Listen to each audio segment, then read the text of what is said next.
And there they are, sleeping peacefully. Betty and Wanda. Wanda on the top pillow. And then just beside her, there he is. You can just see his fur sticking out.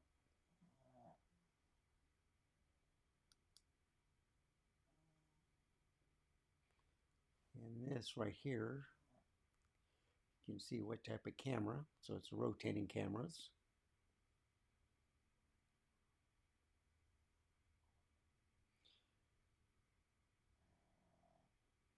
Pretty good colors.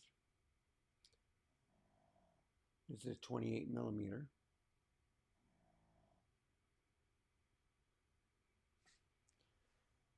This is a 24 millimeter. But this is full frame. And it's a G lens. This is 16 millimeter. It's kind of like a 25.6 with a 1.6 crop. R10. This is a 1.5 crop. APS-C camera. Z30. Excellent lens. Love it. But we're going to talk about this bad boy right here. The Sony A7c. And I'll move right over here so you can see how tiny this is. Okay, so that's at 0. Yeah, looks like it's a little bit of a crop. There we go. Yeah, there we go. So this is Sony A7c. Z30. See, it's a bigger crop, so it's supposed to be closer than the R10, but I zoomed it. So if I put it right where it's supposed to be, that's how small they are.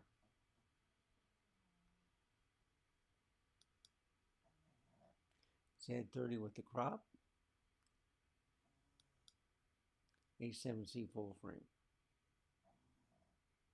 So if I added the crop, it would look something like this.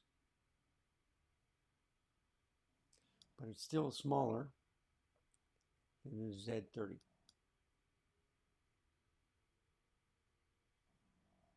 So, why are we here? We're here to look at different lenses, and I got 3 more to put on here. You saw the 85 millimeter last night. Kind of cut it short, but I'm going to be changing out these lenses.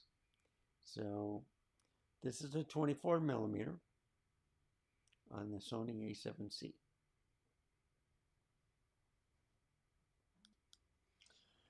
So this is the 40 millimeter. I didn't zoom it or anything. I just added a new lens. So from 24 millimeters, I put on a 40. How does it look? If I zoom it, this is a 2.5 lens aperture. And I can zoom it just a little bit more. Pretty nice, huh? 40 millimeters is not bad. On an APS-C, it'd be about 60 millimeters. But color, rendition, it's excellent. So this is the 40 millimeter. And this is the 50 millimeter, but it's the f1.8. So I bought the trio, all right? There's the 24, the 40, and the 50.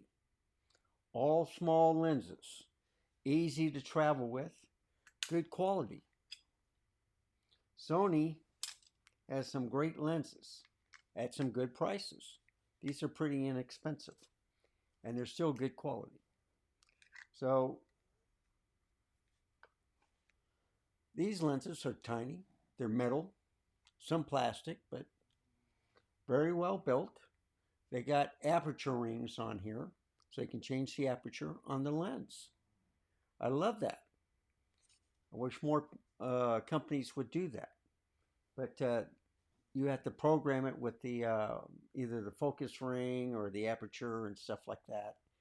But I like this part. So this is the 50 millimeter f1.8. Wonderful lens, very tiny. The 50 millimeter 2.5 is about the same size. Only that's 2.5. This is 1.8. And if I zoom it in, and I'll move this right here, that's a nice picture. You can't beat it. I mean, other glass you can, but for a Sony inexpensive lens, the nifty 50, this is excellent. So you don't have to get the top of line lens. You can start off small. I would always recommend the 50 millimeter. And then you would try to get a zoom. And depending on your budget, you work your way up to the better type of lens. But the lens you keep, the camera is the one that you trade in and get a new one. I like this A7c. Yes, it have to mess with the wheel dial to move things around, and you can't touch the LCD screen like you can with the A7 IV or the A7S III. But still a great camera. Small. Yes, it's kind of heavy, but the battery life and the size of the camera makes it worthwhile carrying around. It's much lighter than a DSLR, and it rivals some of the APS-C cameras. It's about the size. It just might be a little bit heavier, but it's well built, and I love the camera. That's why I got it. So this is the 50 millimeter. Let's go to the granddaddy of them all, the prime that I like best. So to get into this picture, I had to move the recliner back. In fact, that reminds me, I gotta turn on the heat. But this is a great picture, and I can zoom it too. So you saw a little bit of it last night. I don't want to make it too big. I want to put my hand in there. Maybe make it a little bit smaller. How's that? Still too big? Yeah, I can make it a little bit smaller.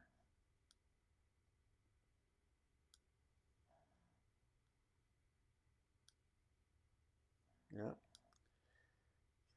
Stop blocking it. There we go.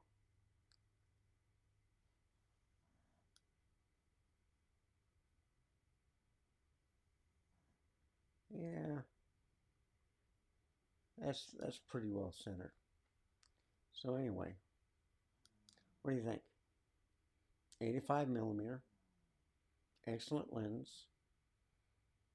So if I want to lay down, relax, do a video, comfortable spot, nice and warm. So this is a good way of doing things. Just show off a little bit of the lens that I own. So I think this is the longest. I was looking at the 90 millimeter, and I think I'm interested in the 135 millimeter. But if you do what this other cameraman did, WebTuber, he says, well, if you do a crop, you can make it a 135, but you can only do that with the Canon. So anyhow, This one looks pretty good. It's excellent. But if you're wanting to buy some good lenses, start off small. So I started off with the 3. I had the Nifty 50 first. The reason why I got the 52.5 G is because they had the aperture ring and stuff. But I'll use those for traveling. So the 24, the 40, the 50. The 51.8, I don't think that's weather sealed, so I'll keep that here. On the 85, I don't think that's weather sealed too, so I'll keep that here also. So that leaves a couple other lenses that I have. So I won't compare the 50 2.5. There we go. And I think I put it over my face. Can you focus on that? Yeah, kind of hard. But anyway, this is a great lens. Notice the top. So put those there. 24 is the smallest one. And they have different hoods for here. Same diameter and stuff. This right here was the 50 that you just saw previous. So that'll stay. Now, there's the kit lens. This is the 28 to 60. Okay. So I got the 24. And I got the 40 and 50.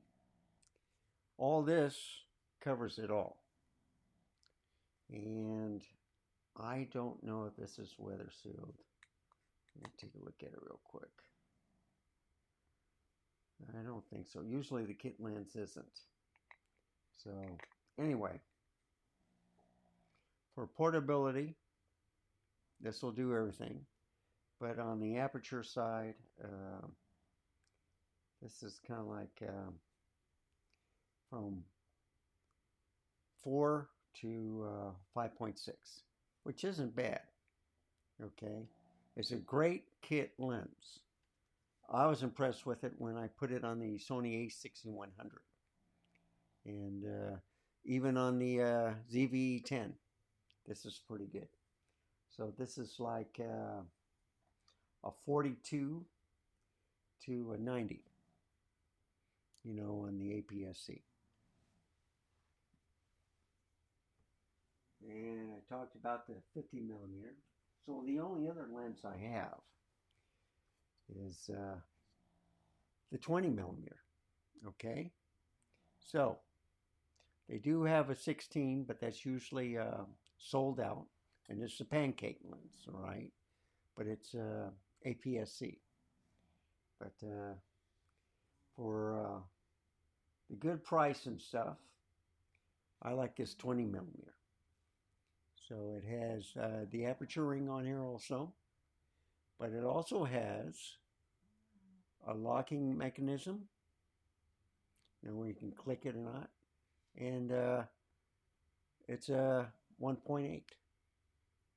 So we're going to try this one next. So this is a 20 millimeter at f1.8. If you compare it with the Z30, this is 28 millimeter, but remember, it's a crop. This is a 16 millimeter, but it's a crop. But you really can't tell because those are the farthest subjects. But if I go back here and I bring it up, that's still pretty clear. So it's a 20 millimeter compared to the 28 millimeter. And the colors are different. I noticed that the A7c is more subtle, less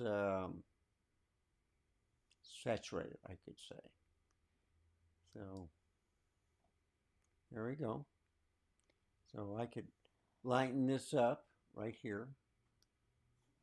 I could go like that. I could bring this up right here.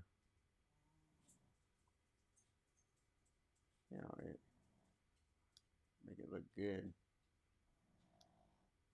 fact, I could go like this. This is the actual color out of the camera. If I go to the Z30, see, I did some stuff with the color, make it look good, but if I reset it, this is right out of the camera. So you can see more of a reddish pink, whereas on the Sony, it's more subtle. And the colors look almost exact what I'm looking at. If I go in the Nikon, really can't tell, but you know, it brightens everything. That's not bad. This is a great lens too. And then if I go to the R10, now I had to change the colors right here, but if I reset it, what do you think? More pink? These are kind of like actual colors too. And if I zoom it up, so Buddy just left the room. That's the R10. I move this here all the way up. This is the Z30. Now I can see the focusing around the eyes. So this is a 28mm f2.8. I hear Buddy barking. This is a 20mm f1.8. So I'm going to show you why I would use a lens like this on my studio. So there are a couple of reasons why I would like to use this on my setup. 20mm, it's not bad. It's kind of like a 16mm on the R10. So if I go to the R10, okay, and bring down the zoom, that looks good, right? R10. And then if I go to Z30, okay, I want to show you the lenses. So this is what we looked at. That's all my full frame Sony lenses, and that's not including the APS-C lenses I have for the A6100 or the ZV-E10. But these are good lenses to start off with. So you buy cheap, then you work your way up. So we'll go back to here. That's a nice picture. So you see, sitting down, being comfortable in my bedroom, I can read, I can do YouTube, I can do the computers. I got a Windows PC in here also, where I can sit down, put back the back and go to sleep. But anyway, but this is a 28mm and it's a great picture. If I think I already did that, yeah, that's as much as I can focus it.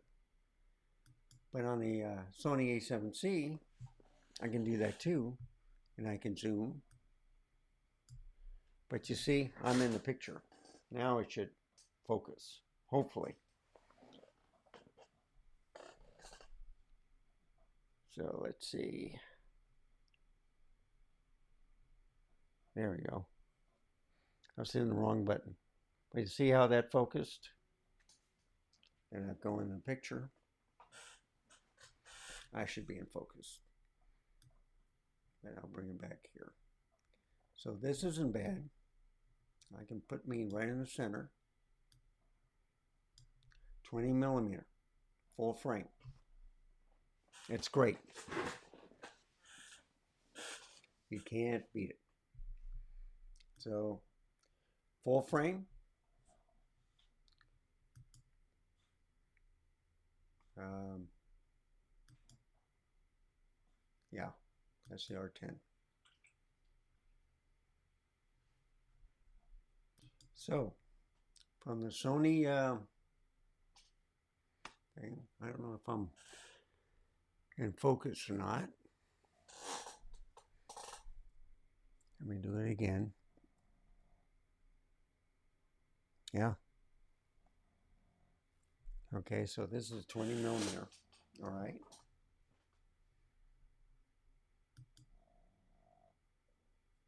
This is the R10.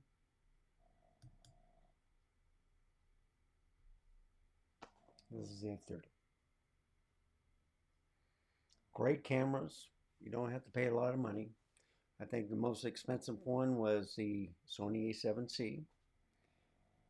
And I think, let me check real quick. So this camera is about $800 with the kit lens. The R10 is a little bit more expensive with their kit lens because it has an EVF.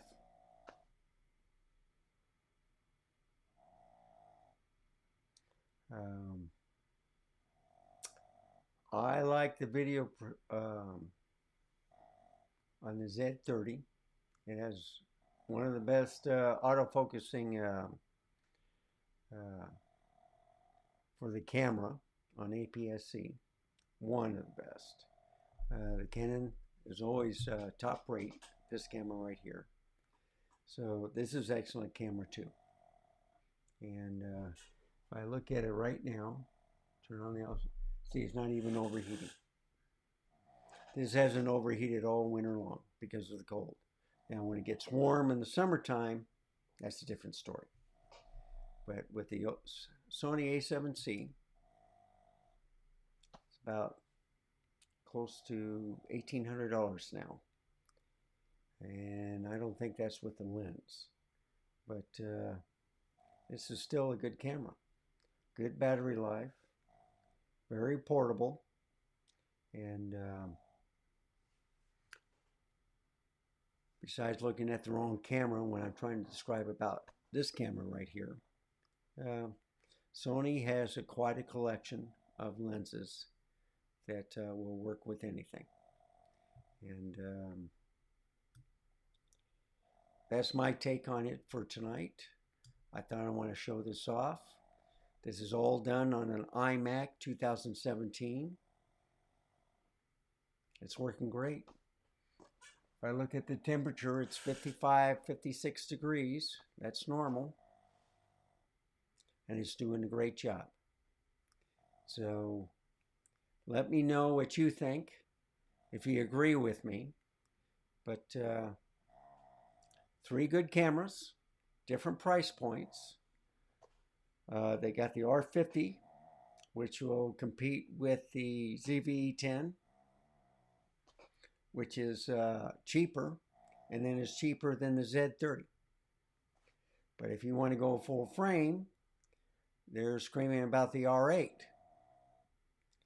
So the R8, I think, is the same size as the R7, and it's bigger than the A7C.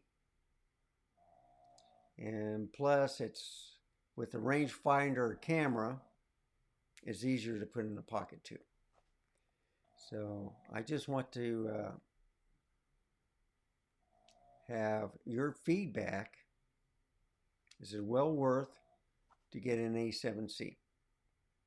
The rumor is they're coming out with this 2 version, which should knock a lot of cameras out of the park. So for portability and stuff on a full frame, I would recommend this camera. Very well built. It has the flippy screen, and there's more lenses to be put on here. They do have adapters where you can share Sony lenses on other cameras. The lenses are fantastic. They're crystal clear. And I've proven that with the Megadap and the TechArt lens adapters. So, like my friend Peter Gregg says, Sony is kind of like a computer. So you have to know the menu systems to make it work. But once you do, they're great cameras. You can't beat it. With the Canon, they're easy to use. Menus, you can use the LCD screen, and it's much easier. And so is the Nikon. All three are great cameras. So anyway, let's finish up with the roving things. I'll bring this back to 0. So this is the R10. How do I look? And this is the Z30. How do I look?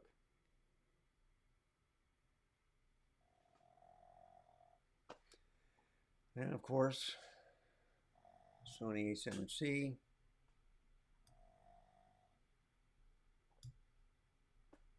It's not bad. And you get a wider field of view.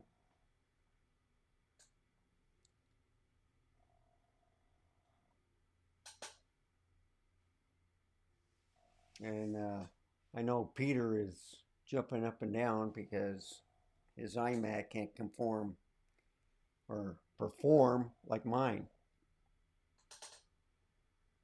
Yeah, you see a little stuttering. It's not too bad. So this is the 20mm f1.8.